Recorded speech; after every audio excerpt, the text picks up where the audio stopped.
The ratings are in for this past Wednesday's edition of AEW Dynamite Maximum Carnage on TBS. According to a new report, some AEW stars are reportedly more willing to consider joining WWE. Bryan Danielson was reportedly backstage during this week's AEW Dynamite. The ratings are in for Tuesday's edition of NXT on the CW. Speaking of ratings and NXT, the New Year's Evil special reportedly has had reprocessed ratings with lower viewership and rating numbers than previously thought. An emotional storyline is planned for an upcoming episode of AEW Collision this weekend. Scott D'Amore and Giselle Shaw were reportedly backstage at Dynamite this week. NXT is now being advertised for this weekend's TNA Genesis pay-per-view. Speaking of TNA, a live episode of TNA Impact reportedly is planned to be happening in the near future. A WrestleMania 41 kickoff event similar to last year is seemingly planned by WWE. And Corey Graves deletes the tweets regarding WWE, his demotion to NXT, and promising an explanation in the future.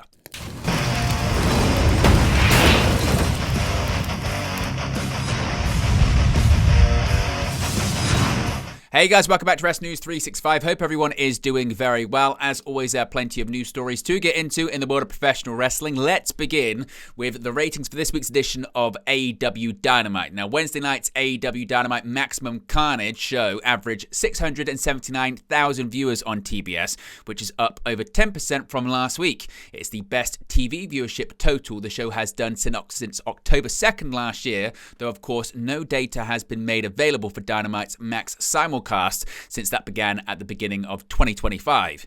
Dynamite drew a 0.18 rating in the 18 to 49 demo. That's up close to 6% from last week and ties the second highest rating the show has done in that category since November 20th.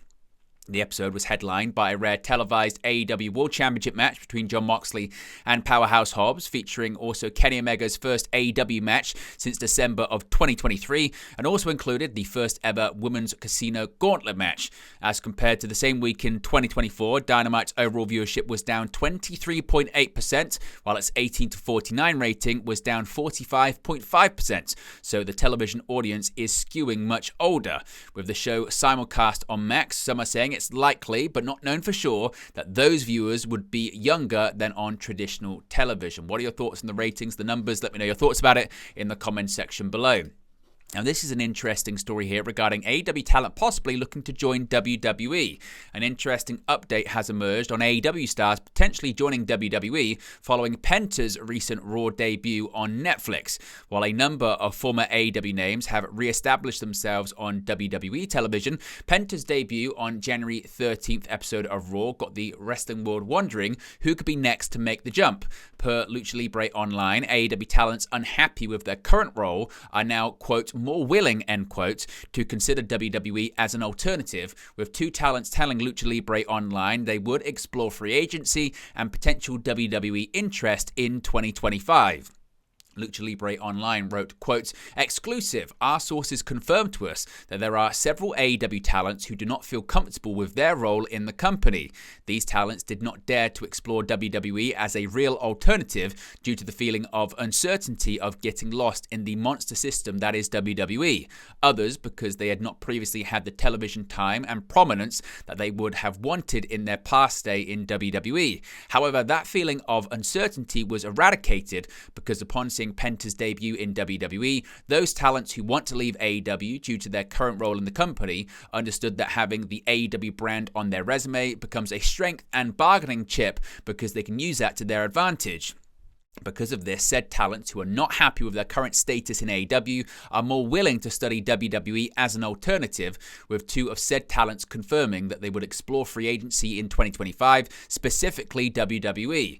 Talents feel more secure and confident of achieving success in companies like WWE due to the administrative change in culture and range of opportunities presented to talent who left AEW was always the case, as was previously the case with Ethan Page and Lexis King. Now, there is a lot of speculation surrounding Malachi Black's status following reports that the AEW star is finishing up with the company and he could be on his way back to WWE. Now, Bryan Danielson, a bit of an update when it comes to his AEW status. Now, according to Fightful Select's Sean Ross Sapp, Bryan Danielson was backstage at AEW Dynamite this week and is continuing to work in the company despite the fact his talent contract has expired. Danielson lost the AEW World Championship to Jon Moxley at Wrestle Dream in October last year, spurring forth the Jon Moxley and Death Rider storyline that is heavily featured on current AEW programming. While Danielson has been absent on television ever since, he did make an appearance at the Kickoff event for AEW All in Texas, set for Saturday, July 12, 2025, from Global Life Field in Arlington, Texas. At the event, Danielson also admitted that he didn't know whether he'd return to the ring again. Elsewhere from the report, a note regarding a potentially emotional storyline is set for this weekend's Collision, which we'll get to shortly. But if we get any more details on Danielson, of course, we will let you know. Now, speaking of ratings, earlier on, the ratings are in for NXT this week. NXT was back at its home at the WWE Performance Center in Orlando, Florida, after taking the show on the road for its New Year's Evil special last week. This week saw new NXT champion Obafemi address his victory over Trick Williams and Eddie Thorpe, only to be interrupted by Tony D'Angelo, who was then confronted by Ridge Holland. Former NXT Women's Champion Roxanne Perez also addressed her future after losing her title to Julia, only to be confronted by Bayley. Could the developmental brand keep a handle on its hot streak when it came to viewers following New Year's Evil?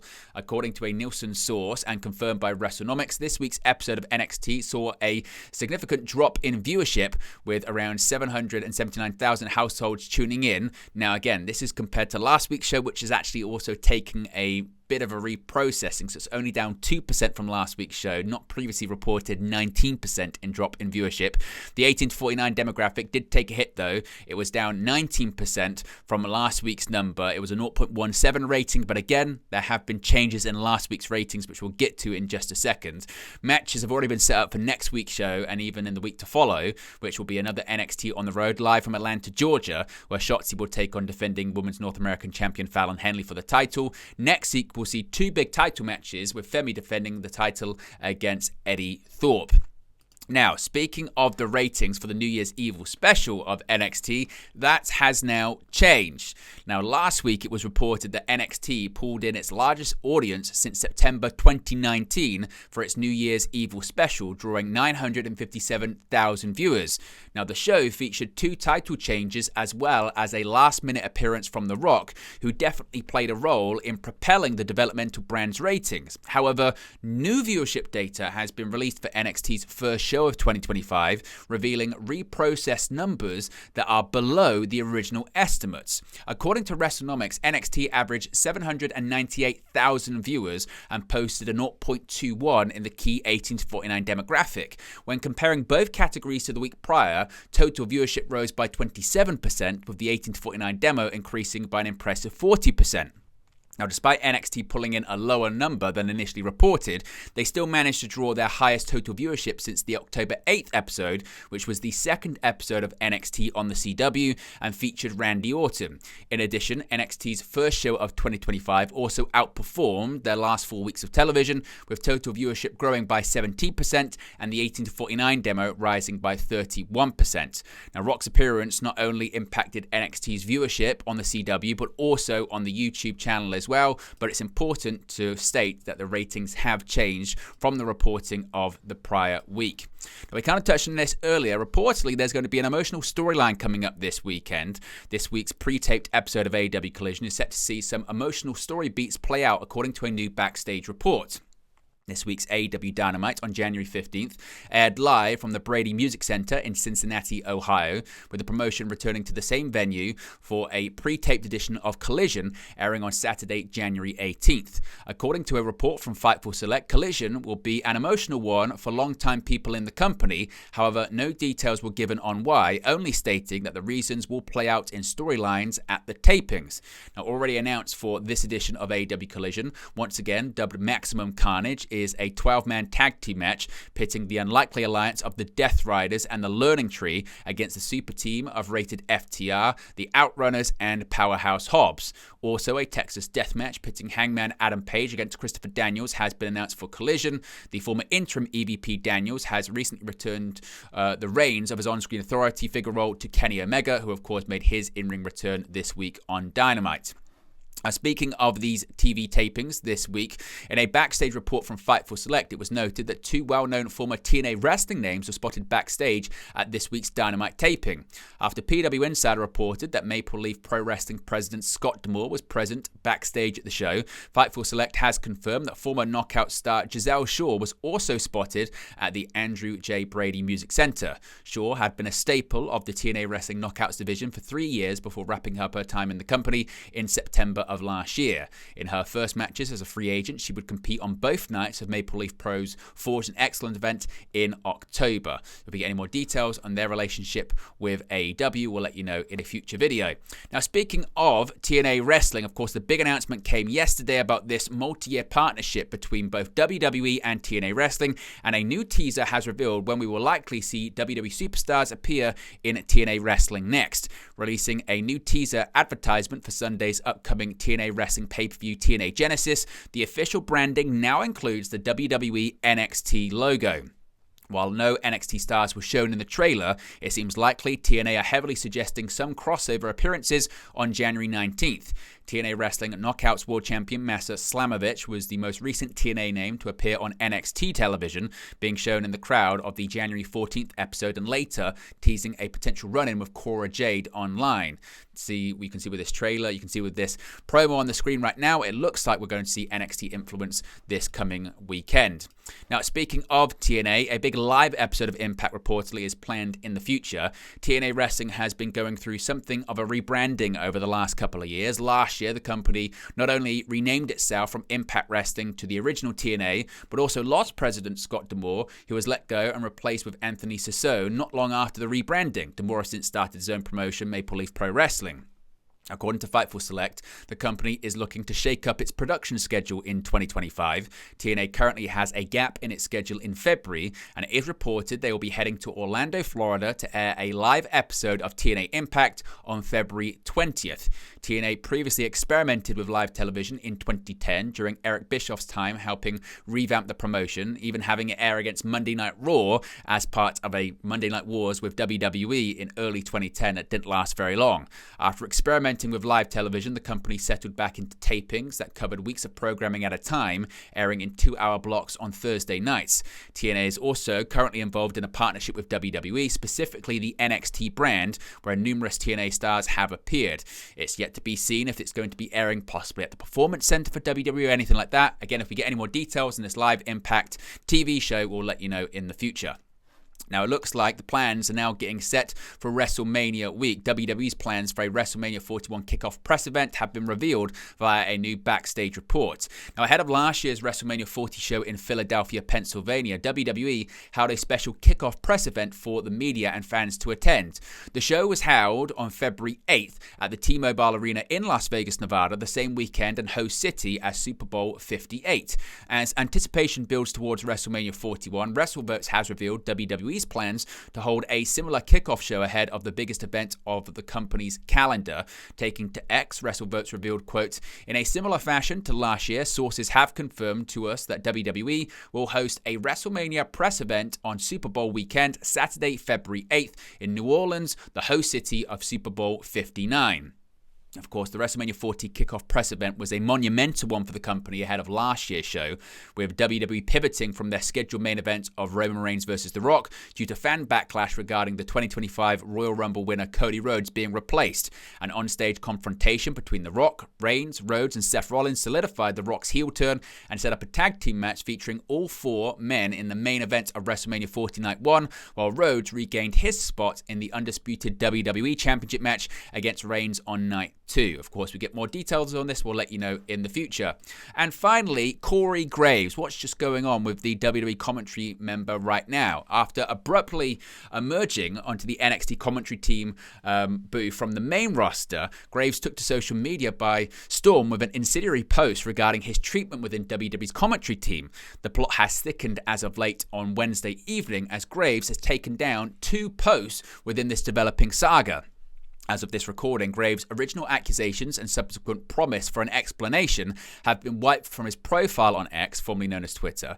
In his now deleted post, Graves expressed his frustrations with WWE and specifically mentioned not being famous enough for his commentary job in reference to Pat McAfee replacing him on the main roster's commentary rotation. He followed up with a post that promised fans a full explanation of his actions on the January 14th episode of NXT, which ultimately never happened as Graves was absent from Tuesday's episode of the show.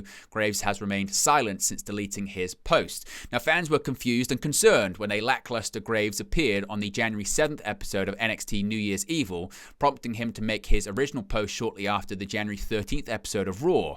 Graves was seen leaving the state of Florida, where NXT is filmed, soon after he was removed from NXT's booth, and Graves continues to be absent from his typical WWE programs, the most recent of which being the January 15th episode of WWE Speed, where main event commentator Blake Howard stood in for Graves.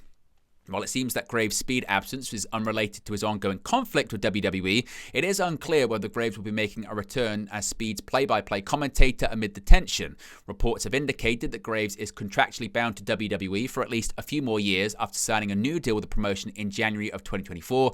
As of right now, it's unclear when Graves will make his return to WWE programming, if he does at all.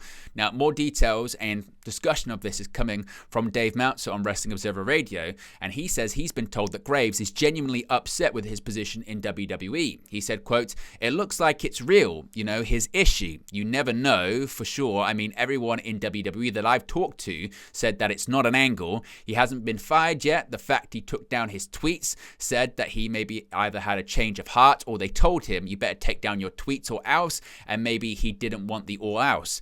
Now, Meltzer explained that WWE intended for Joe Tessitore and Graves to be the announce team for SmackDown come January, but plans changed before Raw debuted on Netflix. He added that Graves was likely informed a couple of weeks before that Wade Barrett would replace him on the Blue brand. Quote, "I just know that's when he found out that he wasn't going to be on SmackDown, as he presumed he would be, so he was genuinely unhappy. Why would you go on Twitter and do all this? I can't answer that question. There's people there who think he was trying to get fired, and that's why he did it." Meltzer suggested that if Graves is trying to get fired, WWE likely will not do so, fearing he would join AEW and would probably suspend him instead. Now, there's been no confirmation of firings or suspensions or anything like that. If we get any confirmation on that, we'll let you know in the future. But there you go, guys. The latest pro wrestling news for you. Be sure to smash a like on the like button. Be sure to subscribe bottom right-hand corner. As always, let me know your thoughts in the comment section below, and I'll speak to you again very, very soon. Hey guys, thank you for watching, listening, streaming, or however you come across this video today. Be sure to click on the video on the right there to watch our next video, or click the bottom there to subscribe, or the bottom right hand corner. Thank you very much, and I'll speak to you again very soon.